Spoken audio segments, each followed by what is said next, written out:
আসসালামু আলাইকুম। আজকে দেখাচ্ছি দারুণ মজার সিলভার কাপ মাছ দিয়ে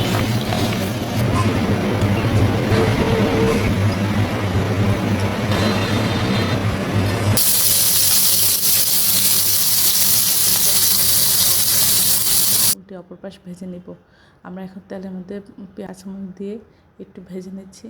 তারপরে এর মধ্যে আধা চামচ রসুন বাটা, আধা চামচ আদা বাটা দিয়ে আমরা একটু ভেজে নিব।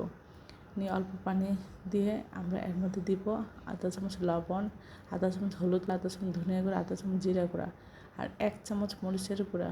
সব কিছু দিয়ে প্রথমে মশলা কষিয়ে নিয়ে তারপরে ঝোল দিব। তারপরে ঝোলে ফুটে উঠলে আমরা মাছ দিয়ে দিব। এক পাশ রান্না হলে আমরা উল্টে অপর পাশ রান্না করে নেব। তবে সব কিছু ঠিক থাকলে আমরা এটা নামিয়ে পরিবেশন করব। এটা খেতে অসাধারণ হয়েছিল। আশা করি আপনারা এই রেসিপিটা একবার হলেও ট্রাই করবেন। সবাই আমার চ্যানেলটি লাইক এবং শেয়ার দেবেন, সাবস্ক্রাইব করবেন এবং প্রিয়জনকে বেশি বেশি করে শেয়ার দেবেন। আমার চ্যানেলে সব রকম রান্নার রেসিপি রয়েছে, আশা করি দেবেন।